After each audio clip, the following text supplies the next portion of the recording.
Hello दोस्तों, स्वागत है आपका हमारे YouTube channel Hindi by Kaushik sir पे। दोस्तों आज हम पढ़ेंगे जीन पियाजे का संज्ञानात्मक सिद्धांत। बिल्कुल, जीन पियाजे जी ने जो संज्ञानात्मक सिद्धांत दिया था, जिसके बारे में हर बार किसी न किसी जो टीचिंग एग्जाम है वहाँ पे क्वेश्चन पूछे जाते हैं। सबसे पहला जो है वो संवेदी प्रेरक या इंद्रिय जनित गामक अवस्था है। सबसे पहली अवस्था कहा जाता है संवेदी प्रेरक या इंद्रिय जनित गामक अवस्था।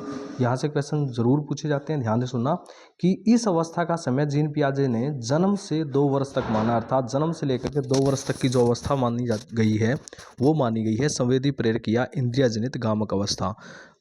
इस अवस्था में बालक की मानसिक क्रियाएं उनकी इंद्रिय जनित गामक क्रियाओं के रूप में संपन्न होती हैं, अर्थात बालक की जो इंद्रियां होती हैं वहां से ही वो सब कुछ सीखता है।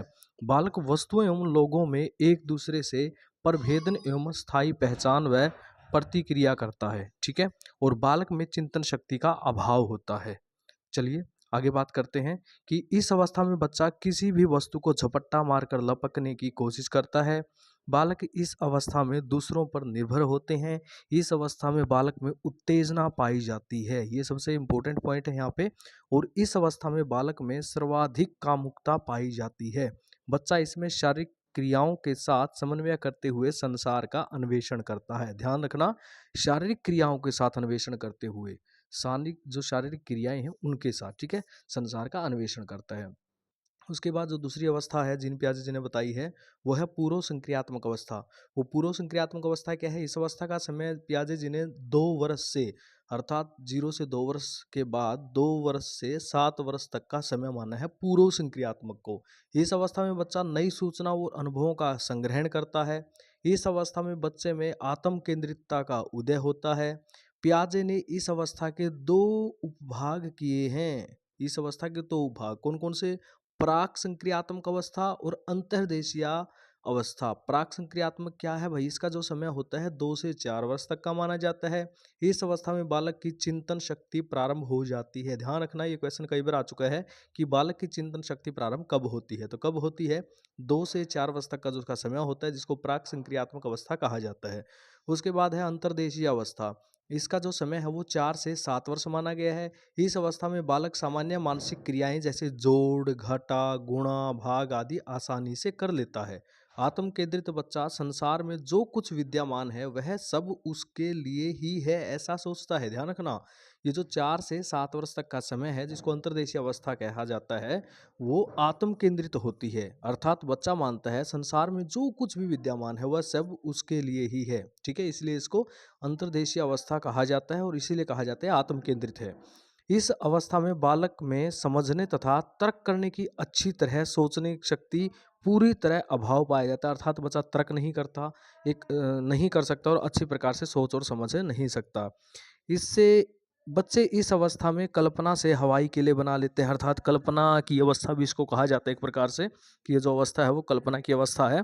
और उसके बाद नंबर 3 पे आती है मूर्त संक्रियात्मक अवस्था।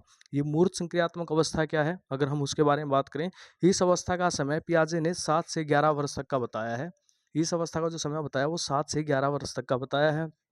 और अगर बात करें, इस अवस्था में बालक की चिंतन शक्ति जो है पूरी तरह विकसित हो जाती है। अर्थात जब चिंतन शक्ति होती है वो इस अवस्था में आके पूरी तरह से विकसित हो जाती है मूर्त संक्रियात्मक अवस्था में, जिसका समय 7 से 11 वर्ष है। अतः इस अवस्था को वैचारिक क्रियात्मक अवस्था भी कहते हैं। ये क्वेश्चन कई बार आया है कि वैचारिक क्रियात्मक अवस्था कौन सी है? तो मूर्त संक्रियात्मक अवस्था को ही, जो मूर्त संक्रियात्मक अवस्था है, इसको मूर्त संक्रियात्मक इसलिए कहा जाता है, मूर्त का अर्थ है जो दिखाई दे रहा है, ठीक है, जो दिखाई दे रहा है उसको मूर्त कहा जाता है, मूर्त संक्रियात्मक अवस्था, इसीलिए इसको वैचारिक क्रियात्मक अवस्था भी कहते हैं। इस अवस्था में बालक विभिन्न वस्तुओं का विश्लेषण, वर्गीकरण करना सीख जाता है। उसके बाद की अगर हम बात करें, इस अवस्था में बालक विशिष्ट मानसिक संक्रियाएं भी सीख जाता है। बालक अपने चारों ओर के पर्यावरण के साथ अनुकूलन करने के अनेक नियम सीख लेता है।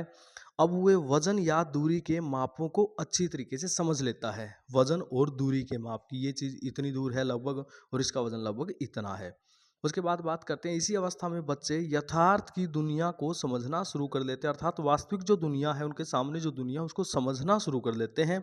बच्चे में विकेंद्रीयता घटित होने लगती है और स्थूल वस्तुओं के उपयोग से तार्किक चिंतन करता है। अब स्थूल वस्तुओं के उपयोग से तार्किक चिंतन के बारे में समझ लो। जो वस्तु स्थूल है, जो उसे दिखाई दे रही है, मूल रूप में है, उसको तार्किक रूप से उसके बारे में चिंतन करने लग जाता है। बच्चे में आगमनात्मक चिंतन विकसित हो जाता है। ये आगमनात्मक चिंतन के बारे में कई बार पूछा गया है क्वेश्चन, तो ये इस अवस्था में उत्पन्न होता है। ये होता है क्या है, आगमनात्मक अर्थात उदाहरण अगर उसको किसी भी चीज़ का दिया जाए तो उसके मूल सिद्धांत पर जा सकता है, समझ सकता है, उसको तर्क कर सकता है। उसके बाद बात करते हैं चौथी जो अवस्था है, अमूर्त संक्रियात्मक अवस्था। ठीक है, इस अवस्था या इसका जो समय है 11 वर्ष से 15 वर्ष तक का माना गया है। इस अवस्था में बच्चा अपनी चिंतन शक्ति के लिए स्वतंत्र हो जाता है और इस अवस्था में बालक अमूर्त चिंतन अर्थात वस्तुओं को देखे बिना भी उसके बारे में तर्क कर सकता है, उसके बारे में चिंतन कर सकता है। बालक में तर्क शक्ति का विकास हो जाता है। बच्चा वस्तुओं की तरह प्रत्ययों पर व्यवहार निष्पादित करता है। देखिए, इससे पहले क्या था, मूर्त था, अर्थात जो वस्तु उसको दिखाई दे रही है उस पर अपना व्यवहार एक प्रकार से सोच सकता था, समझ सकता था, व्यवहार कर सकता था। अब बच्चा केवल वस्तुओं पर ही नहीं बल्कि प्रत्ययों पर भी, अर्थात जो उसको दिखाई नहीं दे रही बस उसको समझ में आ चुका है, उस पर भी व्यवहार निष्पादित करने लगता है। बच्चे रटंत ज्ञान की जगह तर्क व समझ अपनाने लगते हैं, अर्थात अब वो रटंत ज्ञान पे ज़्यादा बल ना दे करके समझ तर्क के साथ एक प्रकार से अध्ययन करने लगते हैं। बच्चों में समस्या समाधान का उचित विकास हो जाता है, अर्थात कोई भी समस्या है तो उसका समाधान कर पाते हैं। रीजन क्या है, क्योंकि अतार्किक अमूर्त जो चीज़ें हैं उसके बारे में वो सोच पा रहे हैं। बच्चा अब प्रयास एवं त्रुटि के सिद्धांत पर बौद्धिक शक्तियों के प्रयोग द्वारा सीखता है। ठीक है, उसके बाद है वाइगोत्स्की। चलो ठीक है, आज हम पढ़ रहे थे बस इतना ही, जो था जीन पियाजे का संज्ञानात्मक सिद्धांत। इसके बाद हम पढ़ेंगे वाइगोत्स्की। ये जो पॉइंट हमने यहाँ पे लिखे बिल्कुल मुख्य मुख्य पॉइंट है जो लगभग पूछे जाते हैं। ठीक है, तो वीडियो कैसी लगी जरूर बताना। ओके, धन्यवाद, जय हिंद, जय भारत।